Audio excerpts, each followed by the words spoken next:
આ અંગે ગોડાદરા પોલીસ સ્ટેશનમાં ફરિયાદ નોંધવામાં આવી છે. ફરિયાદી દિવાકર તિવારી છે, જ્યારે મુખ્ય આરોપી પિયુષ અગ્રવાલ છે. બંને ટેક્સટાઇલ પેકેજિંગના ધંધા સાથે સંકળાયેલા છે. આ ધંધાના રૂપિયાના લેતી દેતીના મામલે બંને વચ્ચે લાંબા સમયથી માથાકૂટ ચાલી રહી હતી, જેના કારણે આ ઘટના બની હોવાનું પ્રાથમિક તારણ બહાર આવ્યું છે. પોલીસ સૂત્ર પાસેથી મળતી માહિતી મુજબ 19 ફેબ્રુઆરીના રોજ આરોપીએ ફરિયાદી દિવાકર તિવારીને ગોડાદરા વિસ્તારમાં બોલાવ્યા હતા.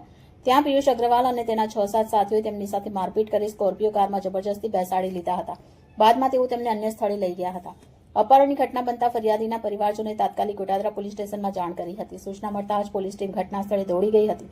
પોલીસે ત્વરિત કાર્યવાહી કરી અપહરણકર્તાઓને ડિંડોલી મધુરમ સર્કલ પાસેથી ઝડપી લીધા હતા અને વેપારી તેમના જંગલમાંથી મુક્ત કરાવ્યો હતો. પોલીસે આ કેસમાં 5 આરોપીઓની ધરપકડ કરી છે, જેમાં મુખ્ય આરોપી પિયુષ અગ્રવાલ, વિવેક, સંજય લક્કી અને સુકુમારનો સમાવેશ થાય છે. ગોડાદરા પોલીસે તમામ આરોપી સામે અપહરણ અને મારપીટ સહિતની યોગ્ય કલમ હેઠળ ગુનો નોંધી વધુ તપાસ હાથ ધરી છે. પોલીસ હવે આ ઘટનામાં અન્ય કોઈની સંડોવણી છે કે કેમ તે અંગે તપાસ કરી રહી છે.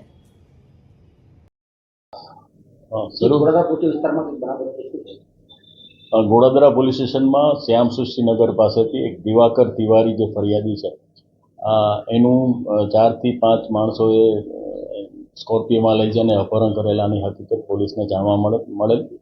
જે સંદર્ભે પોલીસે તાત્કાલિક એક્શન લઈ જુદી જુદી ટીમો બનાવી અને શોધખોળ કરતા ડિંડોલીના સોહમ સર્કલ પાસેથી આ જે ફરિયાદી છે દિવાકર તિવારી એને છોડાવે, બાકીના જે માણસો હતા એને પણ અટકાયતમાં લઈ અને પોલીસ સ્ટેશન લાવતા આ દિવાકર તિવારીએ ફરિયાદ આપેલ છે. એ સંદર્ભે દિવાકર તિવારી અને એક છે પિયુષ અગ્રવાલ, જે બંને પેકેજિંગનું કામ કરતા હતા ટેક્સટાઇલમાં, એ બંનેને પૈસાની લેતી દેતીનો મામલો હતો. એ સંદર્ભે જે આરોપી નંબર 1 છે પિયુષ અગ્રવાલ, એને ફોન કરી અને શ્યામ સૃષ્ટિ પાસે ગોડાદરા ખાતે આ જે ફરિયાદી છે એને ફોન કરીને બોલાવે. ત્યાં બોલાવતા અન્ય ત્યાં 5 થી 6 માણસો બીજા પણ હાજર હતા.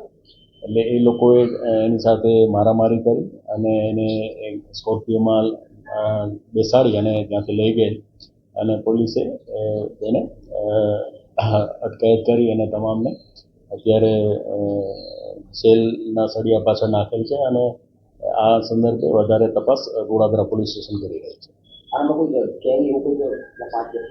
આ જે 5 વ્યક્તિઓ છે એનું નામ છે સંજય, પિયુષ, વિવેક, લકી અને એક છે સુકુમાર. આ 5 આરોપીઓ છે અને એક બાળ કિશોર પણ હોવાની શક્યતા છે, જેની ખાતરી પોલીસ હાલ કરી રહી છે. એક ગુનામાં વપરાયેલી સ્કોર્પિયો છે એ પણ કબજે કરેલી છે.